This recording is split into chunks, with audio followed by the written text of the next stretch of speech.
जिस करवा चौथ का व्रत करती हो, करवा चौथ का व्रत करते हो तो मिट्टी का एक गोल भाग ही बनाया था जिस पे पार्वती जी का जो नीचे का, जिस करवा चौथ के व्रत को आप कर रही हो, 3 बंधनों का जो तुम्हारे अखंड सौभाग्य को रखे रही है, आपके अखंड सौभाग्य के लिए, आपके अखंड चूड़ा के लिए मांग। हे चौथ माता मेरा चूड़ा अमर करो ना। फिर बाद में छत पर जाकर करवे का अर्घ दिया करती थी। ये नियम था। अब तो बना बनाया कागज लगी हुई थी, इसलिए आज भी करवा चौथ के व्रत में आपने देखा होगा कुछ सलाखें, कुछ घास आपको मिल जाता है। करवा चतुर्थी का व्रत करने से अखंड सौभाग्य हो जाता है। नारी को किस तरह से रहना चाहिए, वही नियम है करवा चौथ का। ये करवा चौथ की कथा का विस्तार, कई लोग कहते हैं कथा कहाँ से आई, तो आप बता सकते हो। इस कथा को आज की क्लिप को काट कर जनमानस तक भेज सकते हो। आज पूरा विश्व भारत भूमि की सभ्यता और संस्कृति और सनातन धर्म को रखने वाली मेरी माताएं,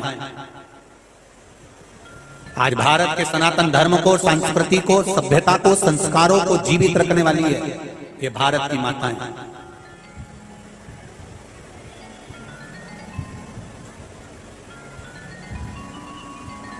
जो अपने पति की लंबे उम्र के लिए करवा चौथ का व्रत रखती है।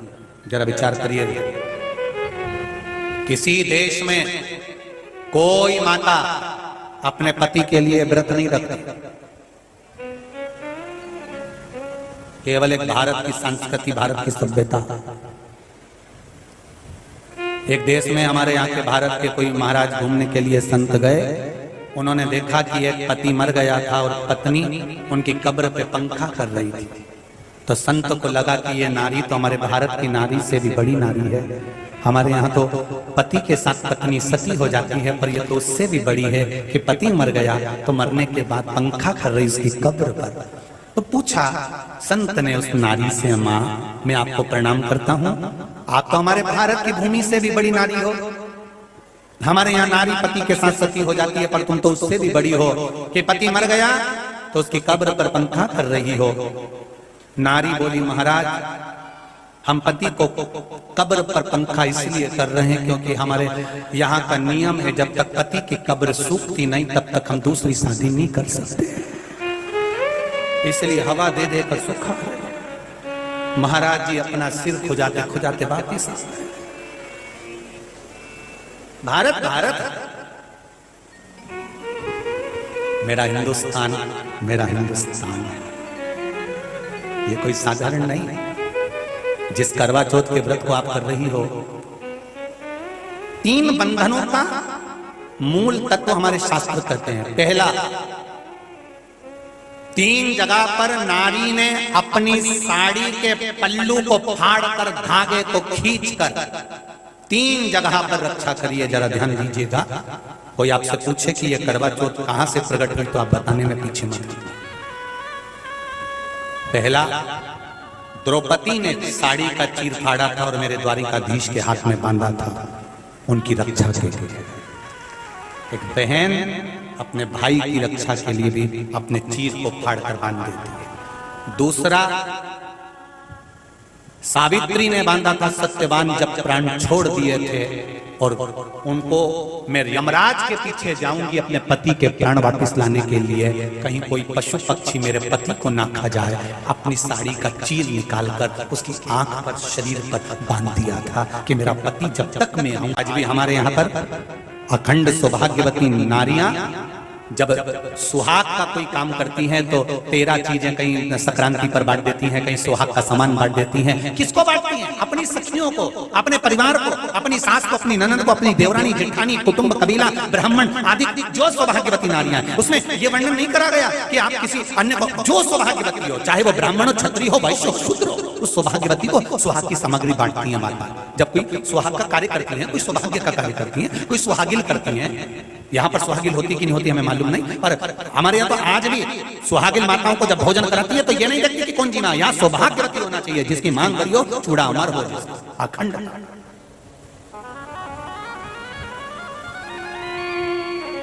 हरतालिका तीज की कथा में 2 सखियों का चरित्र आता है। उसमें एक थी करवा, जो जिसका पार्वती जी की सहेली के रूप में एक जन्म नहीं हुआ। ये करवा माता सती के समय पर भी थी और ये उमा के समय पर भी थी, बस इसका नाम बदलता चले गया। जैसे पार्वती जी का नाम बदलता चले गया, कभी सती, कभी उमा, कभी कात्यायनी, कभी स्कंदा, कभी कुष्मांडा, कभी महागौरी, कभी शारदा, ऐसा नाम बदलता चले गया। उसी तरह इसका नाम धीरे धीरे धीरे धीरे जो पार्वती जी की उस समय पर सहेली थी, पार्वती मैया का विवाह भगवान विष्णु के साथ पक्का कर दिया तो पार्वती रोने लगी थी। अपनी सहेली से कहा, सखी मेरा विवाह भगवान नारायण के साथ पक्का कर दिया है मेरे पिताजी। हिमालय राज ने मेरा विवाह मेरे पिता के साथ, मेरे पिता ने नारायण के साथ मेरा विवाह पक्का कर दिया, मैं क्या करूं?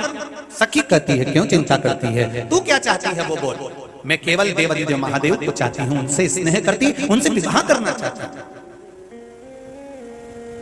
तो फिर अगर शिवजी को चाहती हो, शिवजी से प्रेम करती हो, तो फिर दूसरे के आगे हाथ जोड़ने से अच्छा है कि महादेव की ही आराधना करो। क्या करना पड़ेगा? चल मेरे साथ बालू का शिवलिंग बनाएंगे। सुनिए ना हरतालिका तीज की कथा। बालू का शिवलिंग बनाया, खूब पूजन कराई, पार्वती जी ने खाना पीना सब छोड़ दिया, खूब पूजन कराई। केवल अकेली पार्वती ने पूजन नहीं करी, ये दो सखी जो साथ में थी इनने भी शिव जी की पूजन करी है। शंकर भगवान केवल पार्वती को नहीं मिले, शंकर भगवान ने इन दोनों सखियों से भी कहा, क्या मांगना चाहती हो मांगो तुम, आज मेरे पार्वती को अपनी अर्धांगिनी बना रहा हूं, तुमको क्या दूं, बोलो क्या दूं।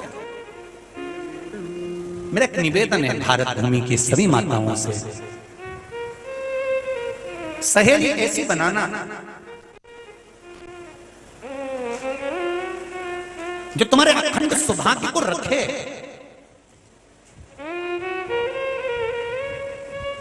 सहेली ऐसी मत बनाना कि तुम्हारे पास में बैठकर पर पुरुषों की बड़ाई करे और तुम्हारा ध्यान हटाकर पति के चरणों से कहीं दूसरी जगह ले जाए। ऐसी मत बनाना।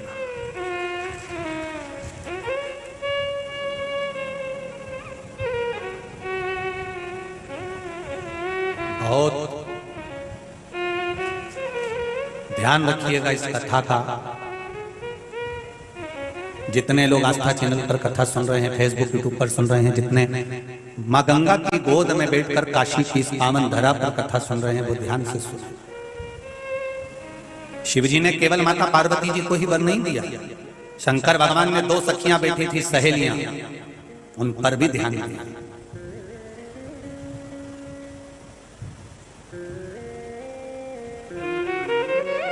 दूल्हा जब आता है पत्नी के लिए अगर टॉफी लेकर आता है तो पत्नी की जो दो बेस्ट फ्रेंड होती है ना, जो उसका लहंगा पकड़ के चलती है, उनके लिए भी कुछ ना कुछ लेकर आता है और अपनी पत्नी से कहता है ये उन दोनों को देते ना जो तेरी सहेली है। तो कहती है आपने याद रखा मेरी सहेली को, तो ये कहां से सीखा? ये देवादिदेव महादेव से सीखा। शंकर भगवान ने दोनों सखियों से पूछा तुम्हें क्या चाहिए? एक कहती है मैं शंकर भगवान आपके चरणों में रहना चाहती हूँ, आपके चरणों में रहना चाहती हूँ, मैं कहीं नहीं जाना चाहती।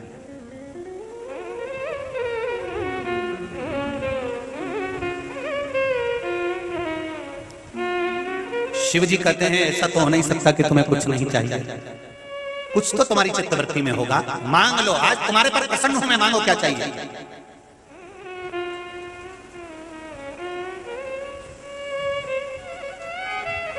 एक कृपा करेंगे आप? बोलिए। वैसे तो जिस नारायण के साथ में सती का विवाह पक्का हुआ था, उन नारायण के चरणों में मैं हमेशा रहना चाहती हूं।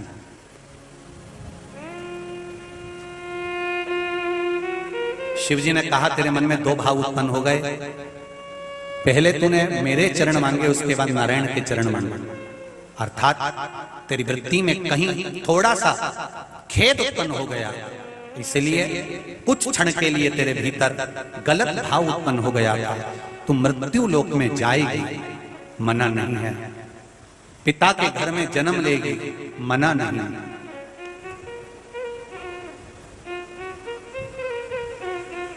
जलंधर जैसे राजा से तेरा विवाह होगा, मना नहीं है। जैसे पार्वती का अखंड सौभाग्य है, तू भी अपने पति के अखंड सौभाग्य के लिए व्रत और साधना करेगी, मना नहीं। पर तेरा चित्त बाद में तूने नारायण को मांगा है, इसलिए नारायण तेरे साकित्व को तुड़वाएंगे और बाद में तू तुलसी का पौधा बनकर नारायण के चरणों में पड़ी रहेगी।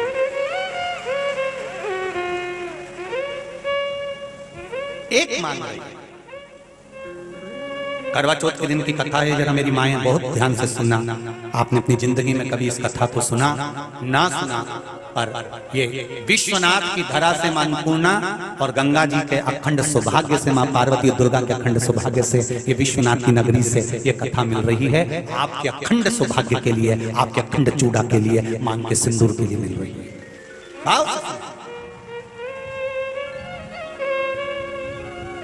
इसीलिए लोग भजन में गा देते ना कभी कभी, गंगा मैया में जब तक पानी रहे, आगे क्या है, मेरे सजना तेरी जिंदगानी, मेरे सजना, हम लोगों ने भजन गाए ना, मेरे सजना तेरी जिंदगानी रहे। एक बार हमने कहा था गाओ, तो एक भाई ने गा दिया, जब तक गंगा मैया में पानी रहे तब तक मेरे दरवाजे पे गाड़ी रहे। इसलिए बड़ा ध्यान रखना, उसमें जिंदगानी है, फोर व्हीलर गाड़ी नहीं है, भजन। अब तुम भजन का भले कुछ भी सोच लो, तुम्हारे ऊपर है, तुम उसका स्मरण थोड़ा ध्यान रखिए। अब दूसरे की बारी, शिव जी ने कहा तुम मांगो तुम्हें क्या चाहिए। उसने कहा मेरे जितने जन्म हो, हर जन्म में मैं अपने पति के चरणों की सेवा करती रहूं, मृत्यु लोक में जब तक रहूं तब तक मेरी मांग में सिंदूर और मेरे हाथ में चूड़ा रहे, बस इतनी कृपा कर दीजिए। इतनी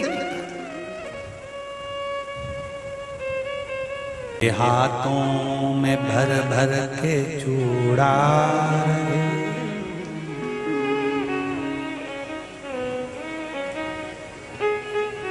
और मैया कोई काम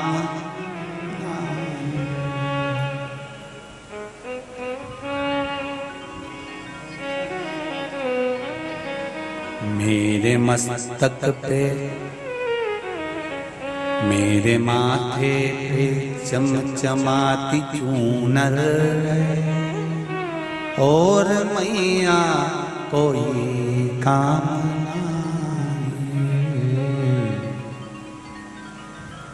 मां। पार्वती जी की सहेली हाथ जोड़कर बैठी है और शिव जी पूछ रहे हैं तुम भी मांग लो, तुमको क्या चाहिए, क्या चाहिए?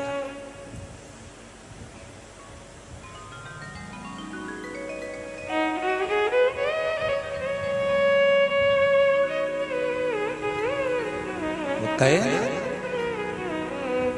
हे चौथ माता मेरा चूड़ा अमर करो ना, हे चौथ माता मेरा चूड़ा अमर करो ना, मेरे मांग का है सिंदूर माँ अमर करो ना मेरा, मेरे मांग का है सिंदूर माँ अमर करो ना मेरा, हे चौथ माता मेरा चूड़ा अमर करो ना। मिले मेरे जितने जन्म,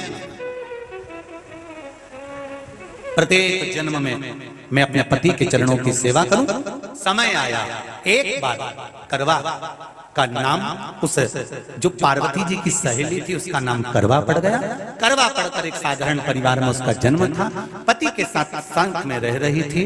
पति को थोड़ा शरीर में शिथिलता हो गई थी और वो शिथिलता को देखकर पति को लगी प्यास। जब प्यास लगी तो पानी पीने के लिए पति सरोवर के पास गया। जरा ध्यान देना इस कथा पर। पति गया सरोवर के पास में। कई लोग करवा चौथ की बहुत हंसी उड़ाते हैं, माताओं की बड़ी हंसी उड़ाते हैं। उनसे निवेदन है मेरा, हमारे सनातन धर्म के जितने व्रत हैं, हमारे सनातन धर्म के इस भारत की भूमि से जितने नियम धर्म जितने निकले हैं, जितने व्रत निकले हैं, साधना निकली है, ये साधारण नहीं है। इसलिए बार बार कहते हैं चंदन है इस देश की माटी, तपोभूमि हर ग्राम है, हर बाला देवी की प्रतिमा, बच्चा बच्चा राम है। कोई साधारण नहीं, कोई अब पार्वती जी की वो सहेली का नाम जन्म लेते लेते लेते लेते एक बार करवा पड़ गया। पति थोड़ा सा शिथिल था, शरीर में थोड़ा रोग हो गया था, पानी पीने के लिए सरोवर पर गया। सरोवर में जैसे पानी पीने के लिए गया, एक मगर ने उस पति का पांव पकड़ लिया।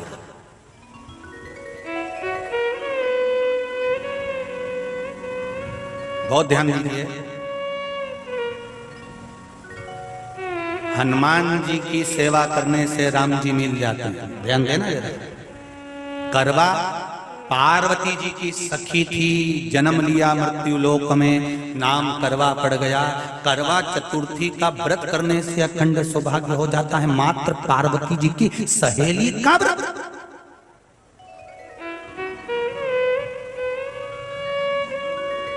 विचार करिए कितना कितना भाव। ये सेवा का प्रमाण है।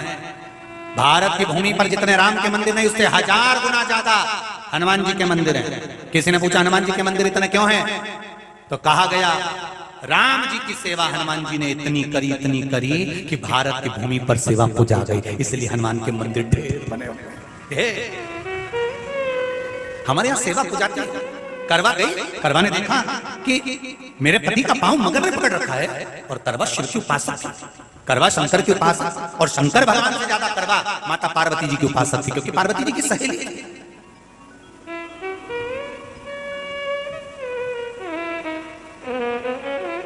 पति का पांव खींचकर मगर पानी में लेकर जा रहा था।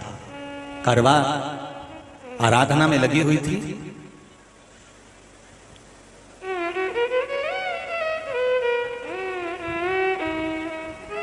केवल करवा ने मिट्टी का एक गोल भाग ही बनाया था, जिस पे पार्वती जी का जो नीचे का पीठी का होती है उस पे शिवलिंग रखा था। केवल नीचे का भाग का निर्माण ही करा था, और करवा के कानों में शब्द पड़ गया। करवा के कानों में शब्द पड़ गया, पति के चीखने की आवाज आई। करवा दौड़ पड़ी। ये तो अब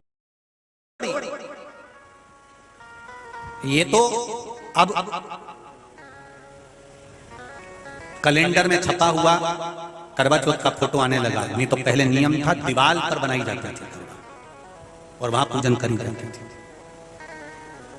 कई माताएं जानती होगी यहाँ पर आज भी, पहले दीवार पर बनती थी, पूरा परिवार की सौभाग्यवती नारियां वहां आकर पूजन करती थी एक जगह, फिर बाद में छत पर जाकर करवे का अर्घ दिया करती थी। ये नियम था। अब तो बना बनाया कागज आ जाता, उसको चिपका दो, पूजन कर लो, वो अलग प्रमाण। पर यहाँ करवा मट्टी का भाग का लेपन कर रही थी, और लेपन करते करते बस उस समय पर पति की आवाज आई, छोड़ा।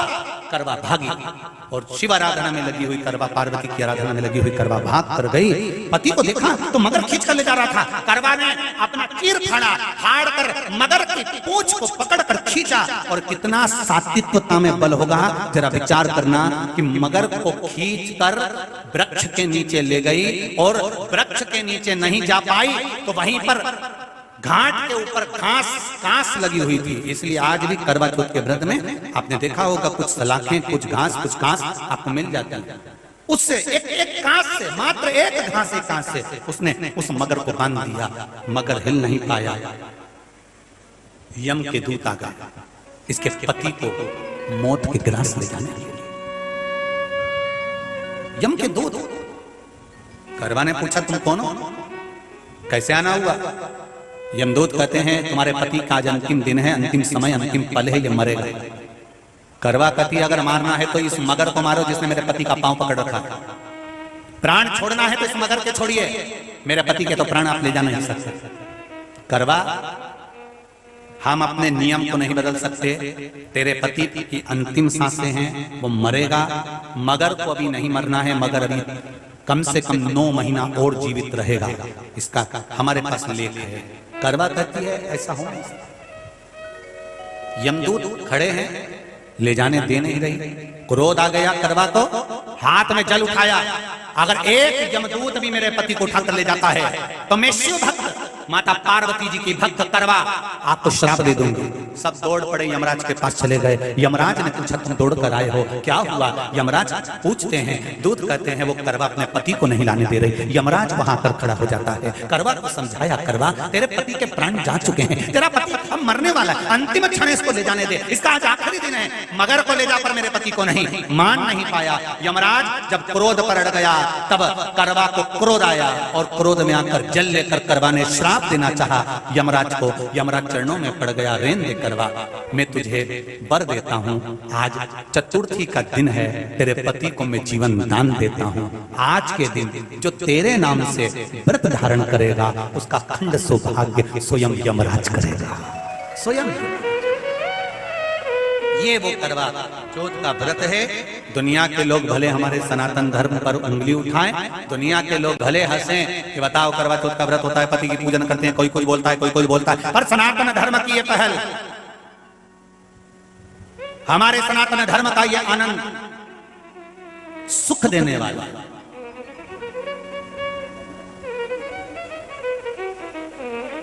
एक बात और कहेंगे आप, ये भारत की भूमि, ये मेरे हिंदुस्तान की भूमि सभ्यता और संस्कृति की देने वाली है। ये सिखाती है विदेशों को भी कि नारी को किस तरह से रहना चाहिए और उसका जीवन कैसा जीना चाहिए। ये दिखाती है कि एक नारी अपने पति को भी यम की कैद से छुड़ा कर ला सकती है। ये दिखाती है।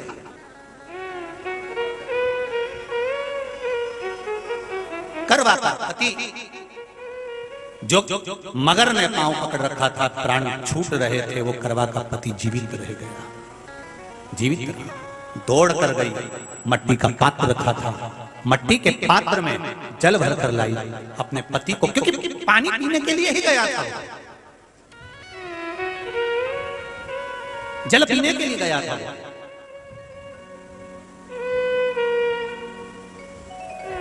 मट्टी के पात्र में जल भरकर जब करवा लेकर आती है और करवा जब मट्टी के पात्र में जल भरकर लेकर आई, अपने पति को पानी पिलाने लगी।